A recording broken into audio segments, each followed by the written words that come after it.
sempurnakan. Jadi jangan sampai ada yang dianak-tirikan dan anak kandung. Itu kan sebagai penunjang saja. Mungkin sholat kita hari ini mungkin banyak yang kurang pas dan sebagainya. Sholat itulah yang akan nanti memperbaiki. Dengan sendirinya sholat itu akan tertata, dan insya Allah sholat tertata, sholawat dimainkan, rezeki nanti datangnya tidak dikira-kira atau disana-sana. Ini persoalan masih kita keniscayaan kepada Rasul. Belum nanti kita berbicara praktek syar'inya. Ya, kan? Banyak hal yang hari ini kita lihat kehidupan kita ini sakit. Kemudian nggak sakit, kadang mana punya sembarangan. Ada Rasul itu kalau makan sampai 3 kali punya, ya nggak sabar Ustaz, ya tahan ya. Boyo kan gitu. Itu udah dibuktikan kan Yesus. Kalau ini bicara praktek banyak sekali. Rasul itu ketika mau tidur bahkan sampai bangun tidur bahkan sampai tidur kembali. Itu semuanya kalau kita kaji dalam dunia medis kah, fikih kah dan sebagainya, itu semuanya bisa dibuktikan melalui logika. Jadi nggak sembarangan, karena memang beliau itu merupakan utusan dari Allah. Jadi begitu kita ngomong satu persatu contoh ketika kita makan, kenapa sih harus pakai tangan? Karena ternyata di ujung-ujung tangan ini mengandung enzim pembusuk makanan yang lebih cepat. Gimana pembuktiannya? Coba panjenengan tengok itu sayur yang sudah dimasak, taruh ke piring, antara dipegang sendok dengan pegang tangan, mana yang lebih basi duluan? Masih dipegang tangan. Itu udah terbukti. Banyak sekali cerita-cerita itu yang akhirnya bisa mengislamkan orang yang mungkin tidak percaya dengan Tuhan. Kita mencontoh dari perbuatan ini, tentu kita masih jauh sekali. Hal sederhana sekali aja ketika kita melakukan aktivitas apapun hari ini. Contoh sekelas makan, kadang kita sembrono, nggak pernah baca doa. Akhirnya makan kita ikut-ikutan dari setan, nggak pernah ada benarnya. Akhirnya makanan yang masuk dalam perut kita tidak menjadi berkah.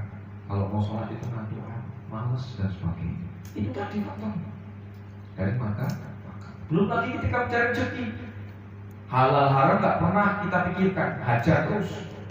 Akhirnya menjadi darah daging. Tidak hanya kita yang jadi korban, anak keturunan kita. Makanya jangan salahkan kalau kita punya anak yang mungkin kalau diomongin orang tua itu nggak ada dan sebagainya. Coba introspeksi diri. Jangan-jangan harta atau mungkin rezeki yang kita berikan pada mereka itu bercampur dengan harta yang haram.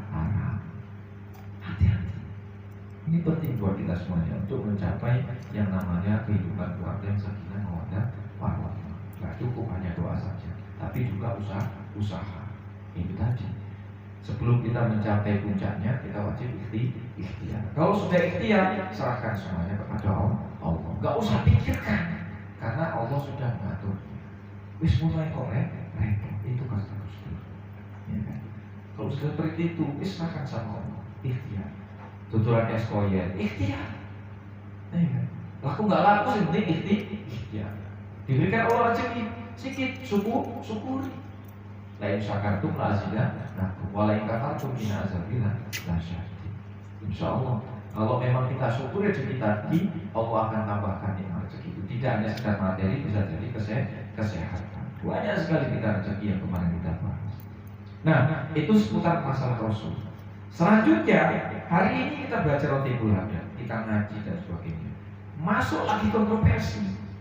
Katanya orang di luar sana kembali kepada Quran dan hadis. Ya, ramai sekali. Akhirnya muncullah perbedaan-perbedaan paham.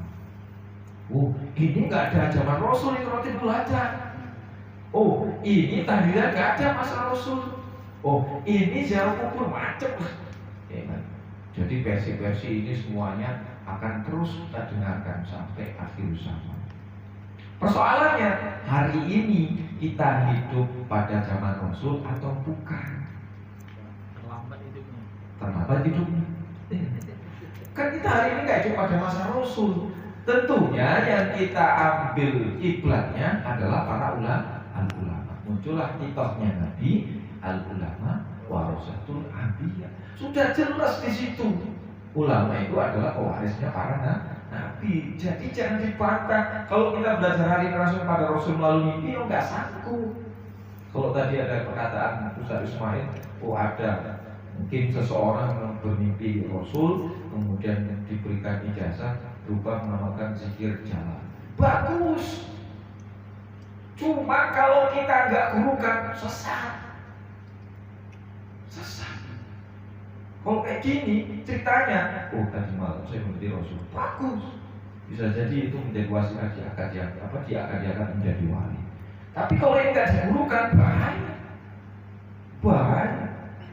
Bisa jadi nanti dia berpikir, aku tadi malam ditinggal jadi Rasul, kayaknya mau diutuskan dia menjadi Nabi selanjutnya. Itu bisa jadi karena nggak digurukan. Maka cari guru lah yang memang tidaknya paham terhadap mimpi tersebut. Pada akhirnya dia akan diarahkan. Itulah gunanya ulama. Maka ulama tidak salah, warasatul anbiya. Makanya salah, saya itu kadang nggak terpikir itu orang-orang yang berpedoman kembali ke Quran dan hadis. Siapa sebenarnya dia? Kadang-kadang suruh baca Quran masih kelepotan, tajwidnya masih ngalor ngidul. Kemudian dia nausor nggak paham. Kok bisa-bisanya kembali ke Quran dan hadis? Padahal Quran hadis itu bacaannya bahasa Arab yang susah dipahami tanpa dia itu paham benar dengan yang namanya kaidah bahasa Arab. Kok bisa-bisanya kembali ke Quran dan hadis? Bahkan memunculkan teman hukum baru yang memecah belah umat Islam hari ini. Ya dulu juga ada sih orang paham Quran, dia hafal hadis, justru ujung-ujungnya nyocok Sayyidina Ali dari belakang. Mengalirnya luar biasa. Nah kita kenal namanya siapa? Siapa? Orang Syiah. Jadi itu problem bagi kita. Hari ini bisa jadi orang-orang di luar sana yang seperti itu pahamnya, itu berarti Islam itu sendiri. Makanya nggak salah. Islam itu adalah agama besar hari ini, tapi tidak ubahnya seperti buih di lautan. Jadi banyak, tapi tidak punya kekuatan. Digoncang sana ke sana, digoncang kemari dan sebagainya. Jadi nggak punya kekuatan. Ya seperti halnya hari ini Palestina gitu. Bayangkan Palestina, kanan kirinya itu banyak sekali negara Islam, tapi tidak pernah berkontribusi untuk membela Palestina. Ya sekelas kita sendiri tidak bisa berbuat apa-apa. Karena kalau kita bela, ujung-ujungnya terjadi perang besar di dunia. Ya itu tentunya ada istilah tersendiri lah ketika kita menyikapi. Maka sekali lagi ketika kita masuk dalam tataran iman kepada Rasul, itu aspeknya juga banyak sekali hal yang kadang-kadang kita tidak paham. Ya tadi itu hanya intisari saja, belum lagi hal yang lain. Setelah itu iman kepada Rasul masuk iman kepada kita, Quran, gitu kan. Quran. Hari ini orang lebih dominan senang baca koran ketimbang Quran. Mungkin koran hari ini jadi dengan HP. Kalau dulu kan beli koran. Hari ini korannya itu sekarang HP. Bangun tidur HP, mau tidur HP. Bahkan jalan-jalan kalau memang tidak bawa HP terkesan ada yang kurang. Kira-kira kalau kita kembalikan lebih penting mana, Pak? Quran atau HP? Ya HP lah Ustaz, tapi ini yang Quran nih. Ya HP tapi ini Quran. Apa dibaca kira-kira? Apa dibaca kira-kira? HP yang belum itu jarang sekali saya lihat. Formalitas. Kadang-kadang dibutuhkan dibuka, kalau tidak dibutuhkan sering ditutup. Ini problem buat kita semuanya. Katanya kita iman terhadap kitab. Nah, jadi barometernya bukan kita kembali kepada masalah isinya, tapi ketika kita membaca. Nah, bahwasanya ada prinsip juga itu ulama mengatakan obatnya hati itu ada 5 ya. Ketika kita melalui guna-guna, termasuk salah satunya adalah membaca Quran sekaligus memahami maknanya, mengangan-angan maknanya. Jadi ada orang mengatakan seperti teman-teman sebelah ngajinya pakai Quran, satu membaca, satu menerjemahkan, satu menafsirkan. Jadi itu nggak ngerti saya itu. Yang menafsirkan paham nggak, nausor nggak ngerti. Pokoknya ditafsirkan bebas. Kan ada juga seperti itu. Di sini juga ada. Iya, tadabbur Quran bahasanya. Nah, jadi ini repot. Pembahasan yang seperti ini kalau kita dudukkan kembali, apakah ini boleh dalam aturan? Boleh. Sampai baca Quran ada terjemahan? Boleh. kemudian sampai pahami isinya, boleh, tapi sebatas untuk diri sampai sendiri. Selama itu memang sampai tidak punya bekal yang namanya ilmu untuk kaji Quran, maka tidak diperbolehkan pemahaman Quran itu disampaikan ke orang lain. Hukumnya itu haram. Karena ketika kita memahami Quran tanpa ilmunya, itu bisa menyesatkan. Bayangkan kalau kita membaca fawailul lil musallin, putus. Orang sholat kok bisa ini kan kayak kok jadinya. Ini pemahamannya kan kalau kita katakan kalau dia nggak paham benar Al-Quran itu banyak sekali. Itu bisa salah kaprah orang yang menangkap dari ilmunya. Itu bahaya. Makanya ya kita nggak memvonis sih, tapi ada ilmunya, jangan sembarangan membuka Quran. Nah ini bukan kita tidak boleh, tapi hanya untuk konsumsi diri sendiri. Kalau sudah diberikan orang lain, ya ada ilmunya dulu, nggak sembarangan. Apa harus mondok Ustaz? Enggak juga. Bisa nanti kita belajar nahu sorok, karena belajar ilmu itu minal mahdi ila lahdi, dari boyan sampai liang tubuh. Sampai nggak tahu lah sih bapak itu kan, nggak tahu lah sampai nazar kita wajib belajar. Nah, itu kan. Nah ini masih kita kisaran iman yang mungkin bahasanya itu masih umum. Belum lagi nanti kita bahas terkait dengan masalah Islam. Yang isinya Islam adalah rukun Islam. Ada sholat, ada syahadat, ada sholat dan sebagainya. Nah ini kan juga repot kalau kita nggak memahami satu persatu. Jadi sekali lagi rangkaian ini sebenarnya mewujudkan yang namanya akhirnya ihsan. Ihsan itu konsep tertinggi. Jadi antara dua keanakan taruh, fa'ilamnya pun keanakan. Fa'ilamnya pun.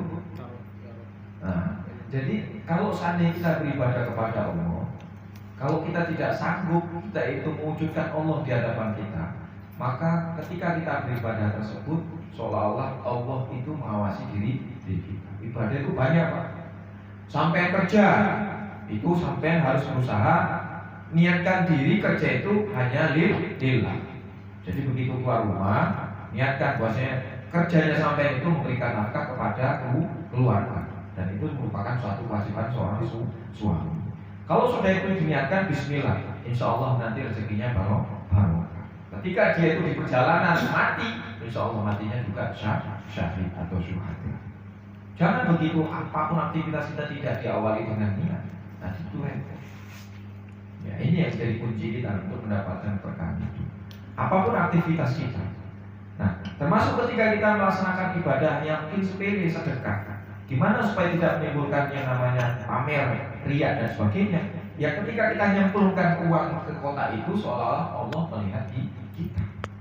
Pada akhirnya prinsip pamer dan sebagainya itu bisa kita hilangkan. Karena prinsip Allah mengawasi kita itu ada. Begitu juga kita rutin belajar. Jangan begitu kita rame-rame, suaranya kita kuat atau semangat, tapi begitu kita sepi, rutin itu kita hilangkan.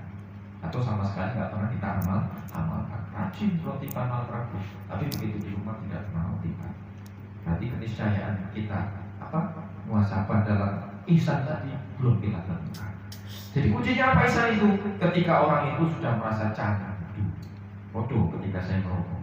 Biasanya kalau orang merokok habis makan itu kalau nggak merokok seperti mising, nggak cewek. Ada yang kurang. Sama. Ketika kita ngomongin ibadah yang lain, kalau sudah candu, kayaknya sudah sholat, apa belum?